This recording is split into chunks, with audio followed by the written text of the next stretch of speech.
జ్ఞానం గల్లా చంద్రుడు శంఖం పూరించనే రాముని తీరు శ్రీరాముని తీరు అచల్ సమరం చేద్దామంటూ సైన్యం కదిలొచ్చనే హనుమంతుల తీరు ఇది ఆంధ్రుల పోరు ఒక యుద్ధం పుట్టింది సీమాంధ్రుల కోసం ఈ రాక్షస పాలననే చేస్తాము రాగంతం మీ కత్తులకు నెత్తులను వంచదు మా పౌరుషం దుమ్ దుమ్ దుమ్ తాం దుంకాడుతాం దుమ్ములేస్తుంటే పసుపు చెండెగరేస్తాం దుమ్ దుమ్ దుమ్ దుమ్ తాం దుంకాడుతాం జనగర్జనతో చంద్రన్న గెలుపును చూస్తాం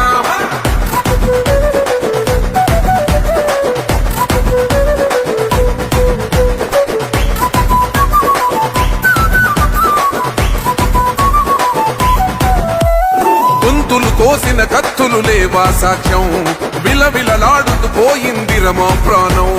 నేలన తడిసిన నెత్తుర తిలకం దిద్దా ఎవడొస్తడ రండిర ఇక మేం అస్సలు తగ్గం మీ రౌడి జానికి ఓ పౌరుషానికి మొదలైనద యుద్ధం గెలుపెవడద చూద్దాం ఓహో దుమ్ దుమ్ దుమ్ దుమ్ దుమ్ దుమ్ దుమ్ దుమ్ దుమ్ దుమ్ తాం దుంకాడుతాం దుమ్ములేస్తుంటే పసుపు చెండె